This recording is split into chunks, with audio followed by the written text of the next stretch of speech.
اعوذ باللہ من الشیطان الرجیم بسم اللہ الرحمن الرحیم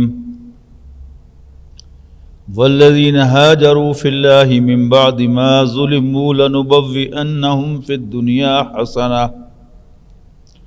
ولأجر الآخرة اکبر لو كانوا يعلمون والذین هاجروا فی اللہ من بعد ما ظلموا لنبوئنہم فی الدنیا حسنہ ولأجر الآخرة اکبر لو كانوا يعلمون۔ اور وہ لوگ جنہوں نے ظلم سہنے کے بعد وطن چھوڑا، ہجرت کی، ان کے لیے حسنتاً بھلائی ہے، ولاجر الآخرت اکبر، اور آخرت کا اجر تو سب سے بڑا ہے۔ بڑے سادہ الفاظ میں یہ بات سورۃ انشراح میں کہی گئی ہے کہ فَإِنَّ مَعَ الْعُسْرِ يُسْرًا وَإِنَّ مَعَ الْعُسْرِ يُسْرًا، کہ کوئی بھی آسانی انسان کو تنگی کے بعد ملتی ہے۔ آپ دیکھ لیں، خود اپنی زندگی میں دیکھ لیں، you have to go through a tough time, پھر اللہ تعالیٰ نے آپ کو وسعت دی، آسانی دی، آپ کے لیے آسانی پیدا کر دی۔ وہ لوگ کہ جو بہت زیادہ ستائے گئے دنیا میں، ان کو اللہ تعالیٰ نے بالآخر وسعت دی، مالی اعتبار سے بھی وسعت دی، اور سب سے بڑی بات کہ وہ جو ایک تھریٹ کی کیفیت تھی وہ ختم کر کے ان کو امن دے دیا۔ وہ لوگ کہ جو انہوں نے ہجرت حبشہ کی، ان کو بھی ذہن میں رکھیے گا کہ ادھر ستائے جا رہے تھے، تشدد ہو رہا ان پر، لیکن حبشہ میں ان کو ایک سکون کی زندگی رہنا نصیب ہو گیا۔ اور وہ لوگ کہ جو مکے سے ہجرت کر کے مدینہ منورہ آئے، تو اللہ نے ان کے لیے مدینہ منورہ میں بھی بہتری کا سامان جو ہے وہ تیار رکھا تھا۔ لیکن اس دنیا میں انسان کو کچھ مل بھی جائے، وہ بھی آخرت کے مقابلے میں کچھ بھی نہیں ہے۔ اور اللہ تعالیٰ برے حالات کب ختم کرتا ہے اس کا ہمیں کوئی گارنٹی نہیں ہے۔ کسی کو کوئی تنگی کا جھٹکا ہی لگے، اس کے بعد آسانی آ جائے۔ کسی کو مہینہ، سال، 2 سال، 10 سال، 20 سال، یہ بھی ممکن ہے کہ اس کو اس زندگی میں کوئی سکون نصیب نہ ہو، وہ مشکل ہی کے اندر اس دنیا سے چلا جائے۔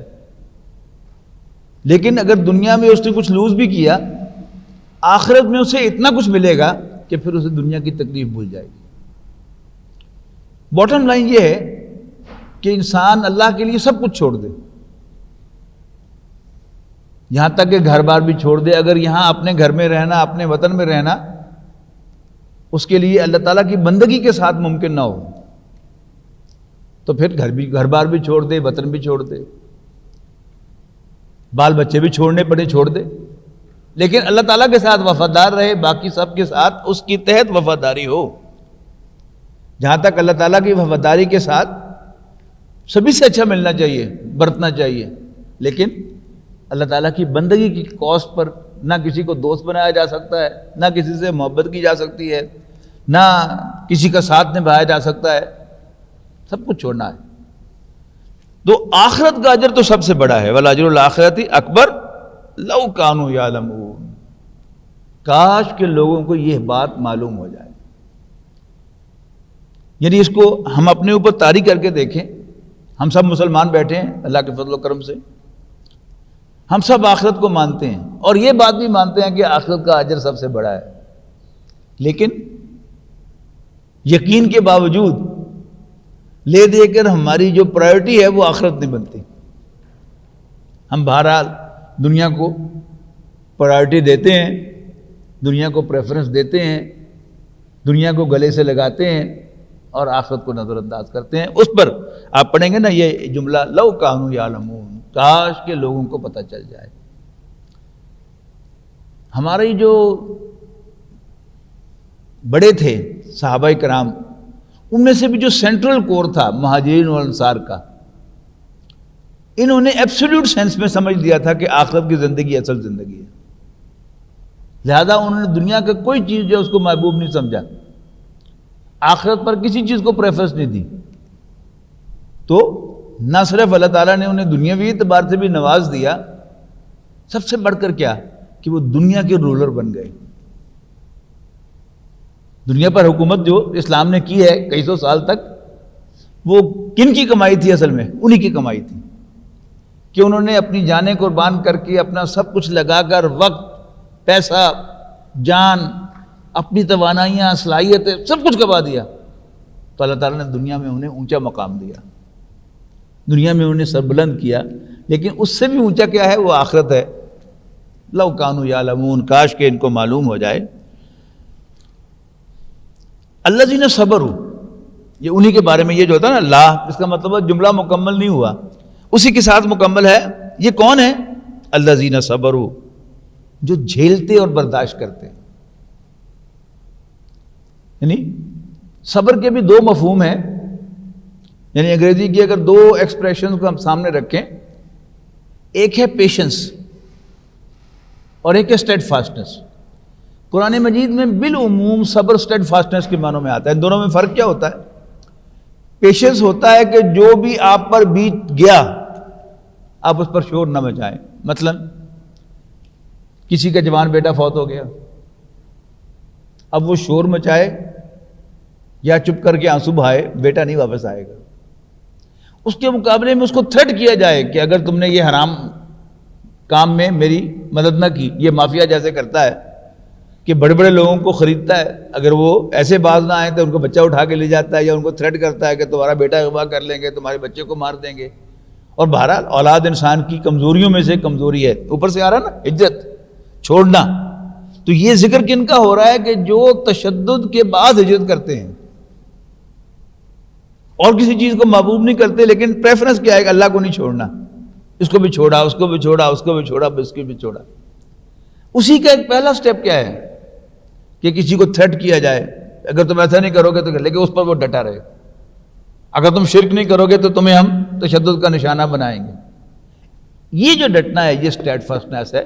وہ ورڈزورتھ نے جو کہا تھا کہ not gold but only men can make a people great and strong, men who for truth and honor's sake steadfast and suffer long.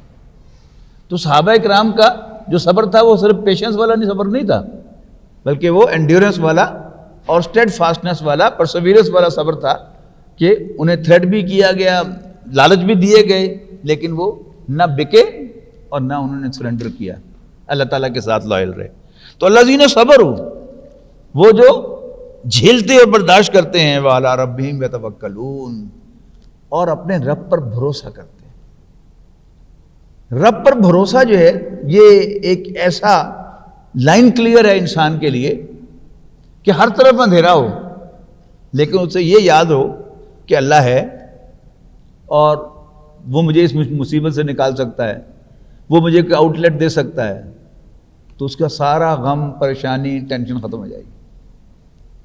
تو الذین صبروا، جو جھیلتے اور برداشت کرتے ہیں، یہ کیا ہے؟ ایک ڈائمنشن ہے کہ ہم نے یہ کام نہیں کرنا، اللہ کے ساتھ کو شریک نہیں بنانا، اللہ تعالیٰ کے ساتھ دشمنی مول نہیں لینی، جو مرضی ہو جائے تم جو کرنا ہے کر لو. دوسری طرف جو ان کو روشنی نظر آتی ہے وہ اللہ تعالیٰ کی ذات میں نظر آتی ہے، اس پر بھروسہ کہ اللہ تعالیٰ مجھے اس مصیبت سے نکال سکتا ہے. اللہ تعالیٰ کے پاس بڑے راستے ہیں.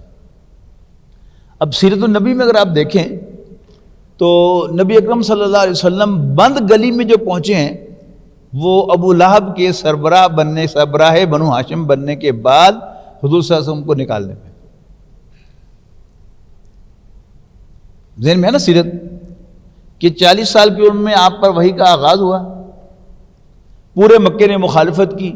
اولاً آپ کو 4 افراد جنہوں نے آپ کو مان لیا پہلے روز سے، حضرت خدیجہ، حضرت ابوبکر، حضرت علی اور حضرت زید بن حارثہ. اور ان سے پہلے ورقہ بن نوفل نے مان لیا، لیکن ان کا آخری وقت تھا، انہیں کہہ دیا کہ کاش میں زندہ رہوں، زندہ نہیں رہے.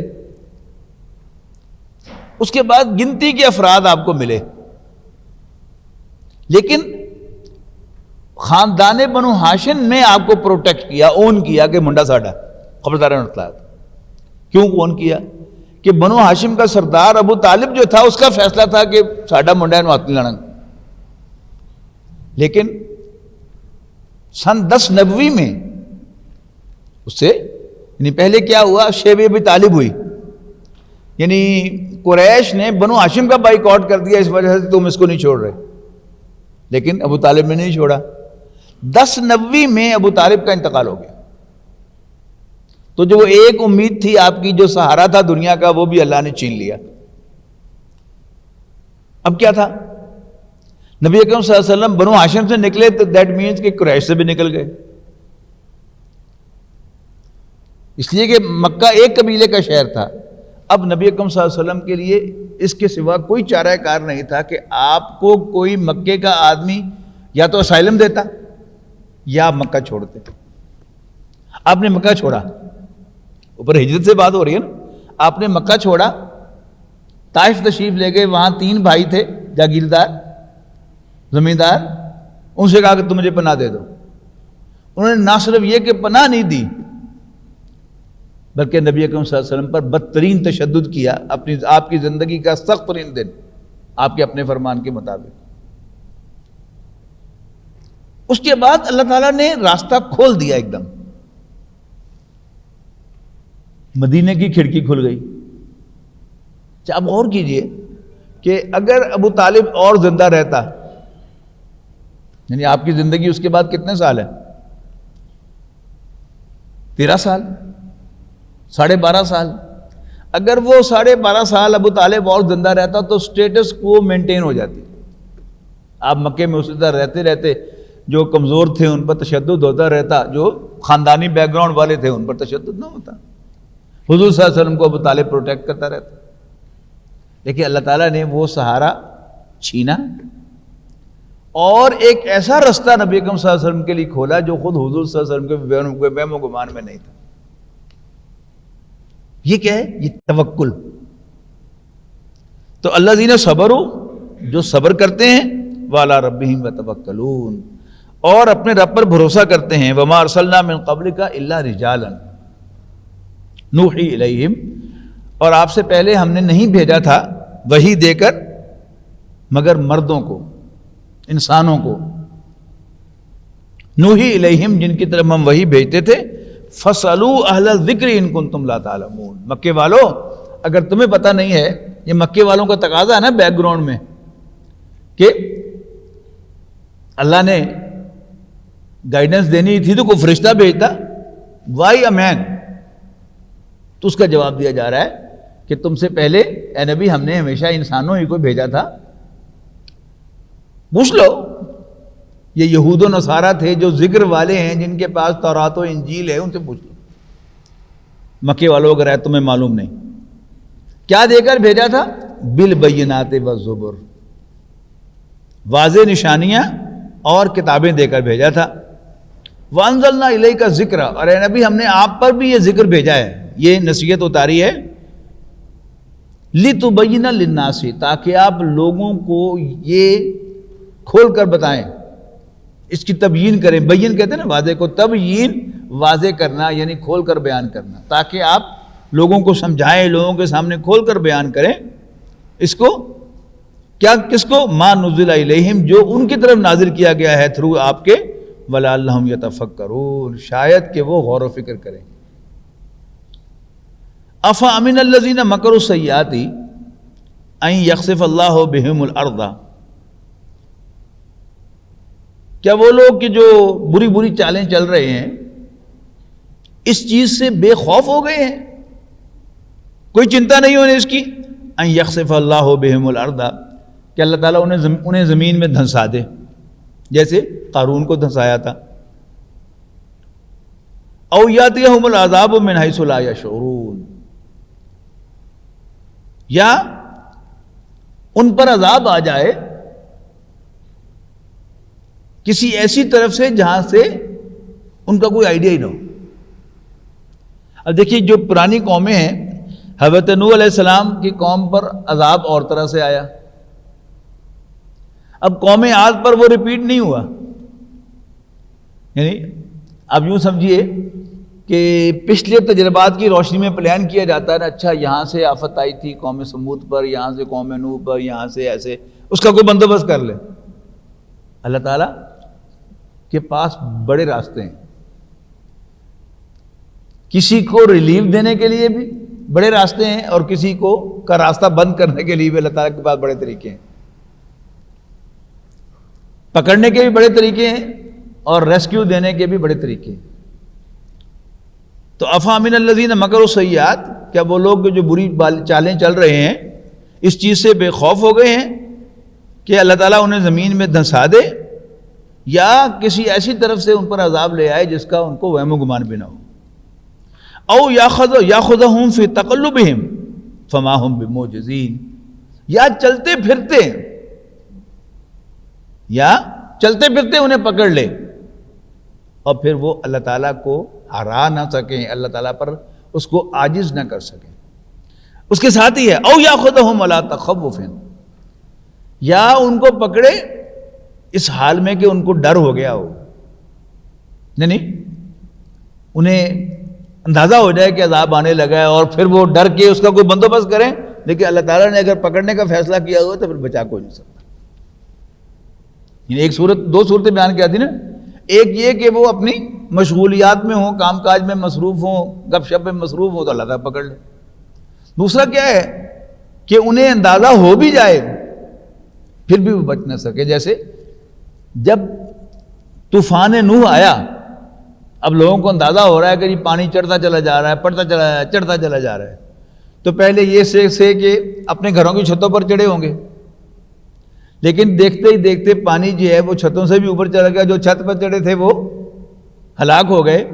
اب کچھ لوگ جو ہے پہاڑ پر چڑھے، اب انہیں صاف اندازہ ہو رہا ہے کہ پہاڑ بھی جو ہے یہ آ سکتا ہے، لیکن اللہ تعالیٰ کا اگر فیصلہ ہو کہ پہاڑ کو بھی ڈبونا ہے تو پھر پہاڑ بھی انہیں نہیں بچا سکتا. فَإِنَّ رَبَّكُمْ لَرَؤُوفٌ رَحِيمٌ، بے شک تمہارا رب بڑا شفقت اور مہربانی فرمانے والا ہے. اولم یروا الی ما خلق اللہ من شیء یتفیأ ظلالہ عن الیمین والشمائل سجدا للہ، کیا یہ دیکھتے نہیں کہ جو کچھ بھی اللہ تعالیٰ نے پیدا کیا ہے اس کے سائے دائیں اور بائیں سے گھوم کر ان سے پرے جاتے ہیں. فرمایا اللہ کو سجدہ کرتے ہوئے. یعنی ہمارا تجربہ یہی ہے نا کہ آپ یہاں کھڑے ہیں تو آپ کا سجدہ آپ سے شروع ہو کر دور جائے گا، یعنی پرے سے آپ کی طرف نہیں آتا آپ کو سجدہ کرنے کے لیے، بلکہ کہا کہ تمہارا سجدہ تم سے پرے ہٹ کے اللہ کو جا کے سجدہ کرتا ہے.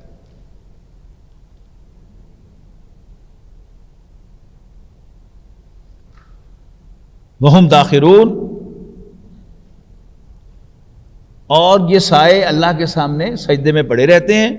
وَلِلَّهِ يَسْجُدُ مَا فِي السَّمَاوَاتِ وَمَا فِي الْأَرْضِ، اور جو بھی زمین و آسمان میں بستے ہیں سب کے سب اللہ ہی کے سامنے سجدہ ریز ہوتے ہیں. زمین کے سارے جاندار بھی، والملائکۃ، اور فرشتے بھی، وَهُمْ لَا يَسْتَكْبِرُونَ، اور وہ تکبر نہیں کرتے اللہ تعالیٰ کے سامنے سوائے انسان کے. درخت اللہ کے سامنے تکبر نہیں کرتا، سورج، چاند، ستارے، زمین، باقی سب جاندار، کوئی اللہ کے سامنے تکبر نہیں کرتا سوائے انسان کے، سب کے سب جھکتے ہیں. آیت سجدہ. یخافون ربہم من فوقہم ویفعلون ما یؤمرون، اور وہ اپنا رب جو ان کے اوپر ہے اس سے ڈرتے رہتے ہیں اور اس کے نتیجے میں وَيَفْعَلُونَ مَا يُؤْمَرُونَ، وہی کچھ کرتے ہیں جس کا انہیں حکم دیا جاتا ہے. وَقَالَ اللَّهُ لَا تَتَّخِذُوا إِلَٰهَيْنِ اثْنَيْنِ، اور اللہ تعالیٰ فرماتا ہے کہ دو معبود نہ بناؤ. انما ہوا الہ واحد، یقیناً عبادت کے لائق تو صرف ایک ہی عبادت کے لائق ایک ہی خدا ہے. انما ہوا الہ واحد، یقیناً اللہ تعالیٰ ہی اکیلا عبادت کے لائق ہے. فَإِيَّايَ فَارْهَبُونَ، تو پس تم مجھی سے ڈرا کرو. وَلَهُ مَا فِي السَّمَاوَاتِ وَالْأَرْضِ وَلَهُ الدِّينُ وَاسِبًا، اور جو کچھ بھی آسمانوں اور زمین میں ہے اسی کا ہے اور اسی کی عبادت لازم ہے۔ أَفَغَيْرَ اللَّهِ تَتَّقُونَ، تو کیا تم اللہ کو چھوڑ کر اوروں سے ڈرتے ہو؟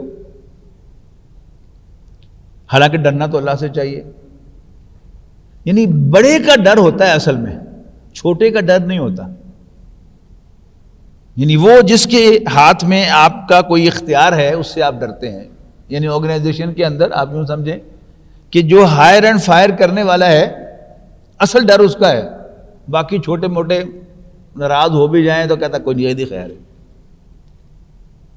تو اللہ جو ہے سب سے بڑا ہے، ڈرنا تو اس سے چاہیے، لیکن اللہ کو چھوڑ کر کیا یہ فَإِيَّايَ فَارْهَبُونَ، تم مجھے سے ڈرا کرو۔ اور پھر أَفَغَيْرَ اللَّهِ تَتَّقُونَ، کیا تم اللہ کو چھوڑ کر دوسروں سے ڈرتے ہو؟ وَمَا بِكُم مِّن نِعْمَةٍ فَمِنَ اللَّهِ، جو بھی نعمتیں تمہیں میسر ہیں تو وہ اللہ کی طرف سے ہیں۔ ثُمَّ إِذَا مَسَّكُمُ الضُّرُّ فَإِلَيْهِ تَجَأْرُونَ، پھر جب تمہیں کوئی تکلیف پہنچتی ہے تو تم اسی کے آگے چلاتے ہو۔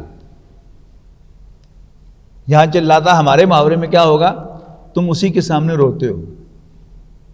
یعنی ہمارا محاورہ یہاں پر چلانا نہیں ہے، رونا ہے، اور یہ ہمارا روز کا تجربہ ہے۔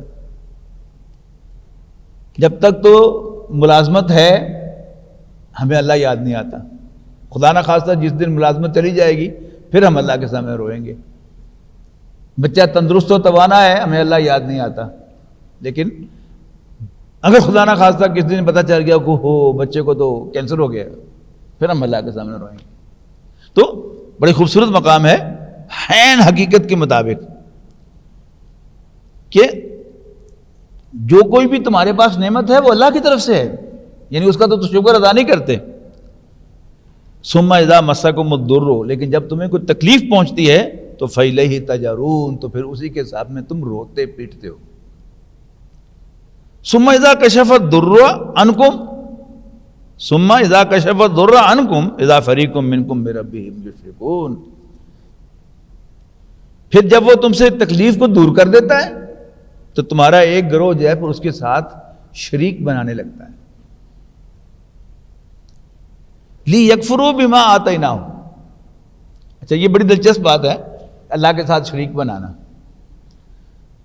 ہم بیمار ہوتے ہیں نا تو آپ مجھے ملنے کے لیے آئیں گے، کوئی اور میرا عزیز رشتہ دار پوچھنے کے لیے آئے گا تو میں کہوں گا کہ دعا کرو میرے واسطے اللہ تعالیٰ میں نے شفا دے۔ شفا ملنے کے بعد پھر ملاقات ہوگی تو آپ پوچھیں گے کہ پھر آخر کس ڈاکٹر کے علاج سے آرام آیا؟ ہم ڈاکٹر کا بھی بتائیں گے، دوائی کا بھی بتائیں گے، اللہ کو بھول جائیں گے۔ یہ ہے ناشکری۔ یعنی عام طور پر ہم ان آیات کو پڑھتے ہوئے سمجھتے ہیں کہ شاید وہ صرف ان کافروں کا ذکر ہے کہ جب ان کی کشتی بھنور میں پھنس جاتی تھی وہ اللہ کو پکارتے تھے اور زمین پر آ کر پھر چھڑک کرنے لگتے تھے۔ ہم بھی یہی کچھ کرتے ہیں، ڈاکٹر کو بھی کریڈٹ دیتے ہیں، دوائی کو بھی کریڈٹ دیتے ہیں، لیکن اللہ تعالیٰ کا ذکر کرنا بھی بھول جاتے ہیں۔ حالانکہ دونوں کام اکٹھے بھی ہو سکتے ہیں کہ نہیں فائنلی اللہ تعالیٰ نے مجھے فلاں ڈاکٹر کے ذریعے شفا دی، فائنلی اللہ تعالیٰ نے فلاں دوا میں میرے لیے شفا رکھ دی، اللہ اللہ تعالیٰ کا بھی ذکر آ گیا، اس کی بھی یاد ہو گئی، اس کا بھی شکر ادا ہو گیا، اور دوائی کا بھی تذکرہ ہو گیا، ڈاکٹر کا بھی تذکرہ ہو گیا۔ آن دی پارٹ آف ڈاکٹر یہ دوسرا کہانی ہے، اپنے تجربے کی روشنی بتا رہا ہوں کہ مریض کا علاج کیا، اللہ نے شفا دی، اگلے دن جا کے ہفتے بعد ملاقات ہو، مریض کہتا ہے ڈاکٹر صاحب تاری دوائی نے بڑا فرق پیا ہے۔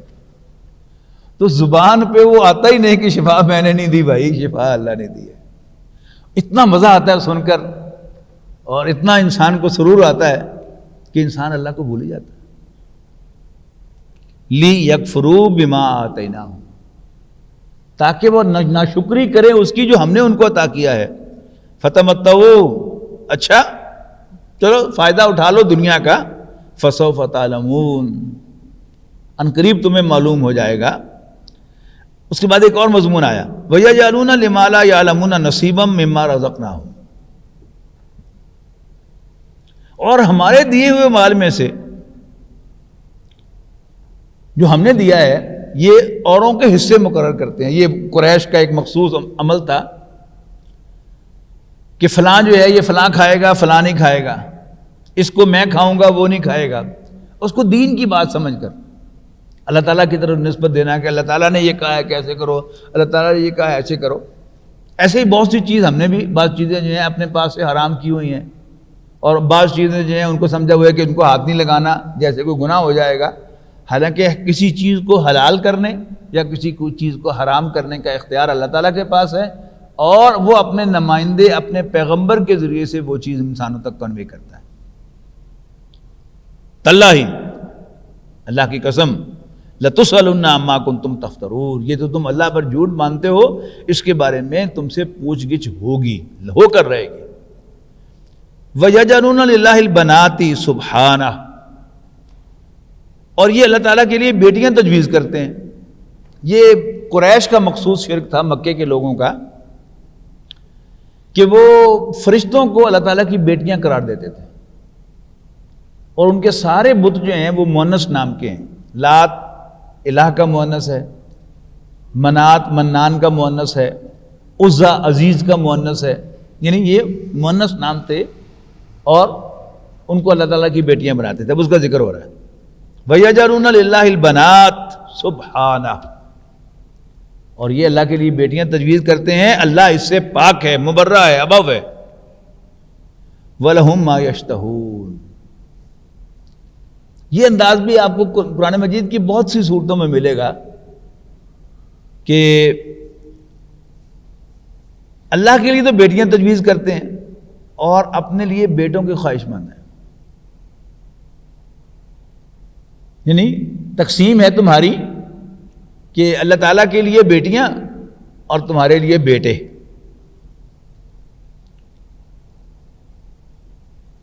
یعنی اس کو طنزیہ انداز میں آپ یوں کہیں کہ واہ بھی واہ, بڑی گل ہے بھائی, اللہ دے واسطے تیاں تے تہاڈے واسطے پتر.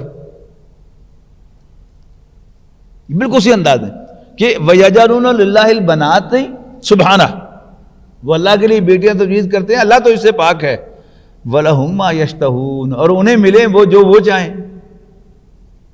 یعنی اس میں لطیف انداز کیا ہے کہ کجرو تسی اللہ دے واسطے کوئی اولاد بنانی سی تو جو اپنے واسطے پسند کرتے ہو وہی انہوں واسطے پسند کرتے اللہ دے واسطے. خود تو بیٹے چاہتے ہو, آگے اس کی وضاحت مزید آ رہی ہے, اور اللہ کی بیٹیاں تجویز کرتے ہو. وَإِذَا بُشِّرَ أَحَدُهُمْ بِالْأُنثَىٰ, حالانکہ حال یہ ہے ان کا کہ جب ان میں سے کسی کو بیٹی کی خوشخبری دی جاتی ہے, ظَلَّ وَجْهُهُ مُسْوَدًّا وَهُوَ كَظِيمٌ, اور غم سے اس کا چہرہ سیاہ ہو جاتا ہے اور وہ غم کے گھونٹ بھر رہا ہوتا ہے. کیا ہے, یعنی پریشان ہے, ہو گیا. یتوارا من القوم من سوء ما بشر به, اور جس برائی کی اس کو خوشخبری سنائی گئی ہے, برائی انورٹڈ کاماز میں ہے کہ جس برائی کی یعنی بیٹی کے پیدا ہونے کی جو خوشخبری اس کو سنائی گئی ہے, اب وہ اس کی وجہ سے لوگوں سے منہ چھپاتا پھرتا ہے کہ کی منہ دکھاواں گی جی میں پوڑی دا پہ ہوں. الا ساء ما یحکمون, سن لو یہ بہت بری تجویزیں کرتے ہیں, بہت برے فیصلے کرتے ہیں. للذین لا یؤمنون بالآخرۃ مثل السوء, جو لوگ آخرت پر ایمان نہیں رکھتے انہی کے لیے بری مثالیں ہیں, انہی کے لیے بری باتیں ہیں. وللہ المثل الاعلی, اور اللہ کے لیے اچھی مثالیں ہیں. وَهُوَ الْعَزِيزُ الْحَكِيمُ, اور وہ بالادست آل مائٹی حکمت والا ہے. وَلَوْ يَأْخُذُ اللَّهُ النَّاسَ بِظُلْمِهِمْ, اور اگر اللہ انہیں ان کی زیادتیوں کی وجہ سے پکڑتا, مَا تَرَكَ عَلَيْهَا مِن دَابَّةٍ, تو زمین پر کوئی جاندار نہ بچتا. یعنی ہم صبح سے لے کر اس گھڑی تک ذرا اپنے گریبان میں جھانک کے دیکھیں تو ہم نے سینکڑوں نہیں تو بیسیوں نافرمانیاں کی ہیں، اوفینسز کیے ہیں نظریاتی سطح پر، اللہ تعالیٰ پر بھروسہ نہ کرنا، غیر اللہ سے امید رکھنا، اور پھر اعمال کے اندر بھی بہت سے ایسے کام ہیں کہ جو ہمیں پتا تھا کہ اللہ کو پسند نہیں ہے لیکن ہم نے کیے ہیں، کسی کو مجبوری کا نام دے کر، کسی کو فرمائش کا نام دے کر، کسی کو کسی کی چاہت پوری کرنے کے لیے ہم نے کیے ہیں۔ اگر اللہ تعالیٰ ہماری پکڑ کرتا، مثال کے طور پر کسی پر میں نے زیادتی کی ہے، اللہ تعالیٰ نے فوری طور پر میرا ہاتھ شل نہیں کیا، وہ کر سکتا تھا۔ میں نے جھوٹ بولا، اللہ تعالیٰ میری زبان پکڑ سکتا تھا کہ نہیں؟ اس نے نہیں پکڑی، یہ اس کی مہربانی ہے نا۔ لیکن اگر اللہ لوگوں کو پکڑتا ہوتا، مواخذہ کرتا ہوتا ان کا علی ظلم، ان کے ظلم کی بنیاد پر جو انہوں نے کیے ہیں، بظلمہم، ان کے ظلم کی وجہ سے، ما ترک علیہا من دابۃ، تو زمین پر کوئی جاندار نہ بستا، ولکن یؤخرہم الی اجل مسمی، اصل میں وہ سزا کو ایک وقت مقرر تک پوسٹ پون کرتا ہے، ڈیفر کرتا ہے۔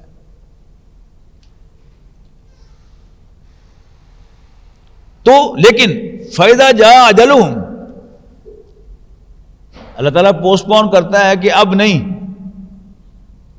4 دن بعد، اب نہیں 10 سال بعد، اب نہیں 50 سال بعد، اب نہیں آخرت میں۔ جو بھی اللہ تعالیٰ نے سزا کی گھڑی ڈیسائیڈ کی ہے، جب سزا کا وقت آئے گا، وہ گھڑی آئے گی، لا یستاخرون ساعۃ ولا یستقدمون، تو نہ گھڑی بھر اس سے لیٹ ہو سکیں گے اور نہ گھڑی بھر اس سے پہلے وہ ڈیسیژن آئے گا، وہ سزا آئے گی۔ وَيَجْعَلُونَ لِلَّهِ مَا يَكْرَهُونَ، اور وہ اللہ کے لیے ایسی چیزیں تجویز کر رہے ہیں جو اپنے لیے ناپسند کرتے ہیں۔ ما یکرہون، کراہت کہتے ہیں ناپسندیدگی کو، مکروہ ناپسندیدہ۔ وَيَجْعَلُونَ لِلَّهِ مَا يَكْرَهُونَ، جو خود ناپسند کرتے ہیں، وَتَصِفُ أَلْسِنَتُهُمُ الْكَذِبَ أَنَّ لَهُمُ الْحُسْنَى، اور زبان سے جھوٹ بکے چلے جاتے ہیں کہ قیامت کے دن ان کے لیے بڑی بھلائی ہوگی، بہت لمبے گا انہوں نے قیامت والے دن۔ یہ کیا ہے؟ یعنی ہمیشہ یاد رکھیے گا، 2 کیٹیگریز ہمیشہ ہر معاشرے میں ہوتی ہیں۔ ایک ہوتا ہے لیڈرز کا گروپ، سرداروں کا گروپ، دوسرا ہوتا ہے عوام کا گروپ۔ سرداروں کو بہت سی باتوں کا پتہ ہوتا ہے، لیکن وہ عوام کا ایک خاص جو لیول ہے اس کو برقرار رکھنے کے لیے ان کے جذبات کو وہ جھوٹ کہتے رہتے ہیں۔ یہی چیز آپ سیاست میں بھی دیکھیں گے۔ اب حکومت کی اپنی کچھ پرائرٹیز ہیں اور وہ اپنی ان باتوں کو فورس کرنے کے لیے، تھرسٹ کرنے کے لیے، وہ ایک اینگل سے جھوٹ بولتی چلی جائے گی، اور مخالفین، حزب مخالف، اپوزیشن کا اپنا ایک ایجنڈا ہے، اور وہ اپنے اس ایجنڈے کے تحت جھوٹ بولتے چلے جائیں گے۔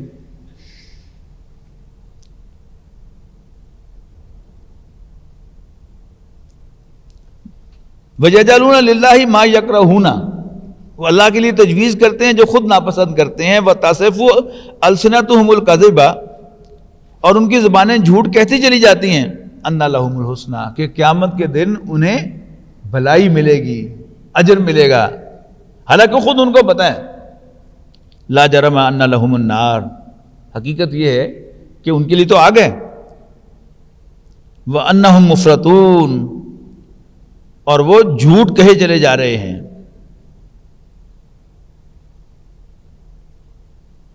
اور افطرا کر رہے ہیں اور آگے بھیجے چلے جا رہے ہیں اپنے اس بینک میں برائیاں، جھوٹ پہ جھوٹ، جھوٹ پہ جھوٹ، جھوٹ پہ جھوٹ۔ تاللہ، اللہ کی قسم، لقد ارسلنا الی امم من قبلک، اے نبی آپ سے پہلے بھی امتوں کی طرف ہم نے رسول بھیجے۔ فزین لہم الشیطان اعمالہم، لیکن شیطان نے ان کی کرتوتیں انہیں بہت اٹریکٹیو بنا کے دکھائیں، فیئر سیمنگ. یعنی اللہ تعالیٰ کی بڑی مہربانی ہے کہ اللہ تعالیٰ مجھے میری غلطیاں دکھائے. میں کوئی غلط کام کروں، اللہ تعالیٰ مجھے اندر سے متنبہ کرتا رہے کہ you are wrong, you are wrong. تو امکان ہے کہ میں کبھی ٹھیک بھی ہو جاؤں گا. لیکن اگر میں کر غلط رہا ہوں اور مجھے محسوس ہو کہ میں بڑا تیر مار رہا ہوں، تو پھر میری اصلاح کی گنجائش آلموسٹ نہیں ہے. فَهُوَ وَلِيُّهُمْ، اور شیطان ہی ان کا دوست ہے. الْيَوْمَ، آج، وَلَهُمْ عَذَابٌ عَلِيمٌ، اور ان کے لیے ایک دردناک عذاب ہے. وَمَا أَنزَلْنَا عَلَيْكَ الْكِتَابَ إِلَّا لِتُبَيِّنَ لَهُمُ الَّذِي اخْتَلَفُوا فِيهِ، اور جو کتاب ہم نے آپ پر نازل کی ہے وہ اس لیے کی ہے تاکہ آپ ان کے لیے بیان کریں، واضح کریں، ایکسپلین کریں الَّذِي اخْتَلَفُوا فِيهِ، وہ چیزیں کہ جن کے اندر وہ اختلاف رکھتے ہیں. یعنی قرآن مجید ایک چیز ہے جو عام پھیلی ہوئی ہے، دو گروہ ہیں، تو قرآن مجید نبی اکرم صلی اللہ علیہ وسلم پر نازل کیا جا رہا ہے تاکہ آپ اسے کھول کر بیان کر دیں، اور جو اختلاف ہے وہ رفع ہو جائے، حق حق ہو جائے اور باطل باطل ہو جائے. وَهُدًى وَرَحْمَةً لِقَوْمٍ يُؤْمِنُونَ، اور اس کو ہدایت اور رحمت بنا کر بھیجا ہے ماننے والوں کے لیے. وَاللَّهُ أَنزَلَ مِنَ السَّمَاءِ مَاءً، اور اللہ ہی تو ہے کہ جو آسمان سے پانی نازل فرماتا ہے. فَأَحْيَا بِهِ الْأَرْضَ بَعْدَ مَوْتِهَا، اور پانی کے ذریعے مردہ زمین کو زندہ کرتا ہے. إِنَّ فِي ذَلِكَ لَآيَةً لِقَوْمٍ يَسْمَعُونَ، یقیناً اس میں ایک نشانی ہے سننے والے لوگوں کے لیے. یہ ایک قرآن مجید کا ایک پروفائل ہے کہ نشانیاں کس کس کے لیے ہیں. سننے والوں کے لیے، آنکھوں والوں کے لیے، غور و فکر کرنے والوں کے لیے. یعنی کوئی اندھا ہے تو ظاہر ہے وہ ڈیٹا کلیکٹ نہیں کر سکتا، نابینا ہے بہرا ہے تو وہ سن نہیں سکتا، تو جو بھی اللہ تعالیٰ کی نشانیاں سننے سے سمجھ میں آتی ہیں وہ ان کو اپریشیٹ نہیں کر سکتا. کان بھی ٹھیک ہیں، نظر بھی ٹھیک ہے، لیکن دماغ اس کا غور و فکر نہیں کر سکتا، تو وہ بھی نشانیوں کو اپریشیٹ نہیں کر سکتا. پھر یہ تینوں تو ہیں لیکن صبر اور شکر نہیں ہے، وہ بھی اپریشیٹ نہیں کر سکتا. سینسیبل نہیں ہے، اپنے سینسز میں نہیں رہتا، وہ بھی اپریشیٹ نہیں کر سکتا. اور اسی طرح نصیحت قبول کرنا، سچ بات سامنے آ جائے تو ماننا، جس کو میں نہ مانوں کا مرض لاحق ہو جائے اس کا کوئی علاج نہیں ہے. وہ سب نشانیاں دیکھے گا، سمجھے گا، لیکن مانے گا نہیں. تو ان فی ذالک یہاں سننے کا ذکر ہے. ان فی ذالک لآیۃ لقوم یسمعون، یقیناً اس میں ایک نشانی ہے سننے والے لوگوں کے لیے. سورۃ نحل کے بارے میں یہ بات ذہن میں رکھیے گا، اللہ تعالیٰ کی نشانیوں کے بیان میں جو صورتیں جو ہیں وہ لیڈنگ ہیں، ان میں سے ایک سورۃ نحل ہے کہ اللہ تعالیٰ کی جو نشانیاں اس نے دکھائی ہیں. کھانے کو دیا ہے ہمیں، مختلف چیزیں دی ہیں، جانور مختلف قسم کے ہیں. پھر اللہ تعالیٰ کی نعمتیں اب آگے ذکر آ رہا ہے، خاص طور پر اس کی دو نعمتوں کا ذکر آ رہا ہے، اور بڑی کلاس کی دونوں نعمتیں ہیں. ایک دودھ اور دوسرا شہد. یعنی کھانے پینے کی چیزیں آرٹیفیشلی بھی تیار ہوتی ہیں. آج ستمبر 2020 تک نہ شہد انسان بنا سکا ہے، نہ دودھ بنا سکا ہے. یعنی شہد جو ہے، وہ جو نکلی شہد بھی ہے، وہ کون بناتا ہے؟ مکھیوں سے ہی بنواتے ہیں. وہ آرٹیفیشلی کیا کرتے ہیں، گڑ وغیرہ جو ہے اس کے قریب رہتے ہیں تو وہ نکلی شہد ہے. لیکن ابھی تک انسان شہد کا نہ ایک قطرہ بنا سکا ہے اور نہ دودھ کا ایک قطرہ بنا سکا.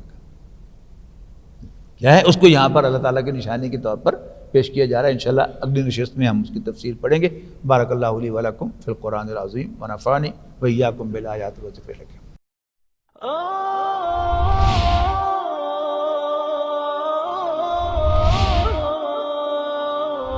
يا حامل القرآن